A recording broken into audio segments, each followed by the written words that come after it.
साथियों, जब जनता का विश्वास बढ़ता है, आत्मविश्वास बढ़ता है, तो देश के विकास पर एक अलग ही प्रभाव दिखता है।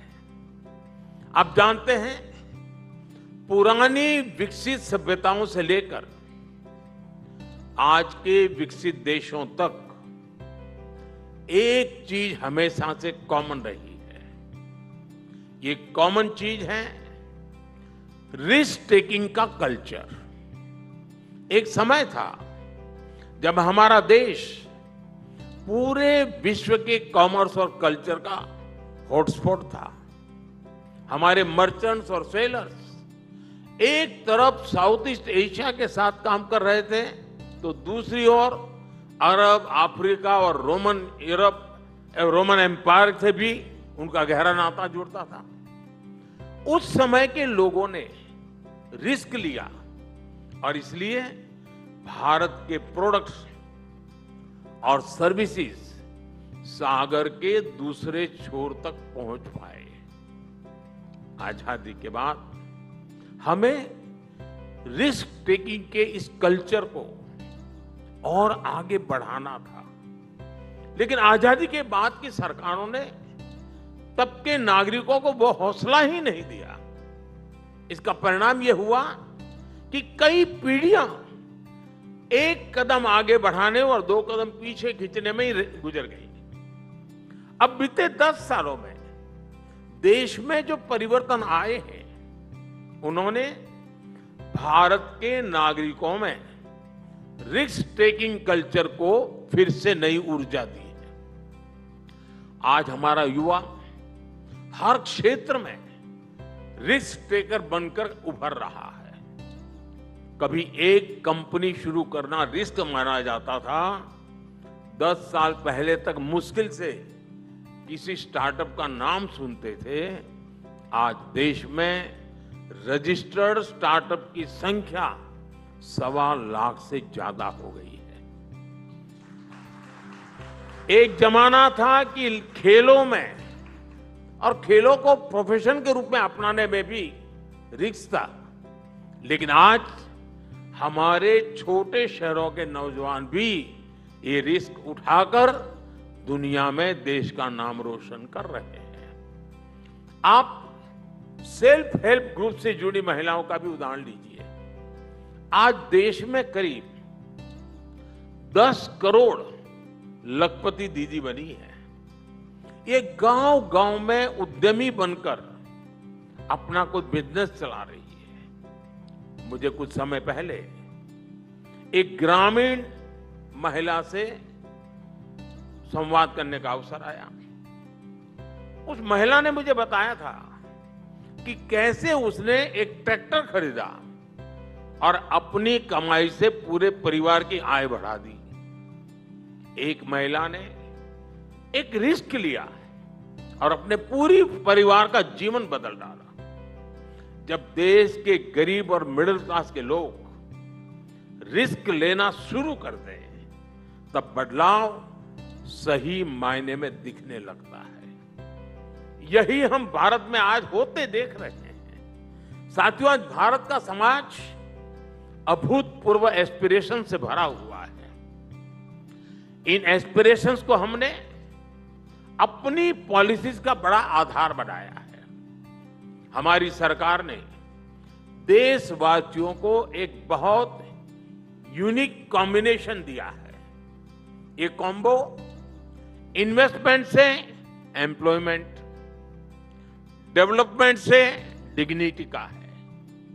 हम विकास का ऐसा मॉडल लेकर चल रहे हैं जहां इन्वेस्टमेंट हो, इन्वेस्टमेंट से एम्प्लॉयमेंट जनरेट हो, डेवलपमेंट हो और वो डेवलपमेंट भारत के नागरिकों की डिग्निटी बढ़ाए, डिग्निटी सुनिश्चित करें।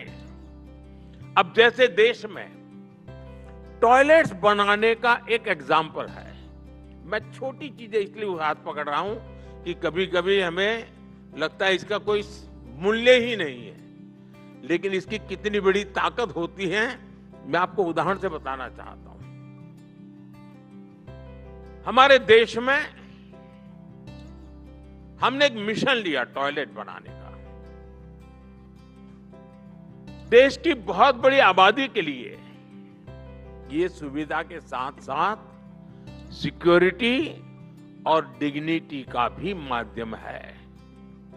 इस योजना की जब बात होती है तो अक्सर कहा जाता है कि इतने करोड़ शौचालय बने, ठीक है, बन गए होंगे, लेकिन ये जो शौचालय बने हैं ना, उनको बनाने में ईंटें लगी हैं, लोहा लगा है, सीमेंट लगा है, काम करने वाले लोग हैं, और ये सारा सामान किसी दुकान से गया है, किसी इंडस्ट्री से बना है, किसी ने किसी ट्रांसपोर्टर्स ने किसी के घर तक पहुंचाया है। यानी इससे इकोनॉमी को गति मिली है, बड़ी संख्या में जॉब क्रिएट्स हुए हैं। जब टॉयलेट बना तो लोगों का जीवन आसान हुआ, लोगों में सम्मान और स्वाभिमान का एक भाव पैदा हुआ, और साथ ही इसने डेवलपमेंट को भी गति दी। यानी इन्वेस्टमेंट से एम्प्लॉयमेंट, डेवलपमेंट से डिग्निटी, इस मंत्र की सफलता जमीन पर दिख रही है। साथियों, एक और उदाहरण एलपीजी गैस सिलेंडर का है। पहले जब किसी के घर में गैस होती थी तो अड़ोस पड़ोस के लोग ये सोचते हैं कोई बड़ा व्यक्ति है, उसका बड़ा रुतबा माना जाता, उनके पास गैस का चूल्हा है। जिसके पास गैस कनेक्शन नहीं होता था वो सोचता था कि काश उसका खाना भी गैस के चूल्हे पर बनता। हालत ये थी कि गैस कनेक्शन के लिए सांसदों से, पार्लियामेंट मेंबर से चिट्ठियां लिखवानी पड़ती थी। तो ये, और मैं 21वीं सदी की शुरू की बात कर रहा हूं, मैं ये कोई 18वीं शताब्दी की बात नहीं कर रहा हूं। 2014 से पहले सरकार डिबेट करती थी, और डिबेट क्या करती थी? डिबेट ये होती थी कि साल में 6 सिलेंडर देने हैं या फिर 9 सिलेंडर देने हैं, इस पर डिबेट होती थी। हमने सिलेंडर कितने देने हैं इस डिबेट के बजाय हर घर गैस के चूल्हे का कनेक्शन पहुंचाने को प्राथमिकता बनाया। जितने गैस कनेक्शन आजादी के बाद के 70 साल में दिए गए, उससे ज्यादा हमने पिछले 10 साल में दिए। 2014 में देश में 14 करोड़ गैस कनेक्शन थे, आज 30 करोड़ से ज्यादा है। 10 साल में इतने कंज्यूमर बढ़ गए, लेकिन क्या आपने कभी सुना है कि गैस की किल्लत है? नहीं सुना है। हिंदुस्तान टाइम्स में छपा है कभी? नहीं छपा है। हुआ ही नहीं तो छपेगा कैसे? ये इसलिए नहीं सुनाई देता क्योंकि हमने एक सपोर्टिंग इंफ्रास्ट्रक्चर बनाया, उस पर इन्वेस्ट किया। हमने जगह जगह बॉटलिंग प्लांट लगाए, डिस्ट्रीब्यूशन सेंटर बनाए, बॉटलिंग से लेकर सिलेंडर की डिलीवरी तक, इससे हर जगह रोजगार का निर्माण हुआ। साथियों, मैं आपको ऐसे कितने ही उदाहरण दे सकता हूं। मोबाइल फोन का उदाहरण है, रुपे कार्ड का उदाहरण है। पहले डेबिट क्रेडिट कार्ड रखना कुछ लोगों को एक अलग गर्व महसूस करवाता था, जेब में पैसे निकालता था और लोग देते थे, और गरीब उसी कार्ड को देखकर सोचता था काश कभी मेरी जेब में भी। लेकिन रुपे कार्ड आया और आज मेरे देश के गरीब की जेब में भी क्रेडिट डेबिट कार्ड मौजूद है दोस्तों। और उसी पल वो उसको बराबरी महसूस करता है, उसका सेल्फ रिस्पेक्ट बढ़ जाता है। आज गरीब से गरीब ऑनलाइन ट्रांजैक्शन करता है।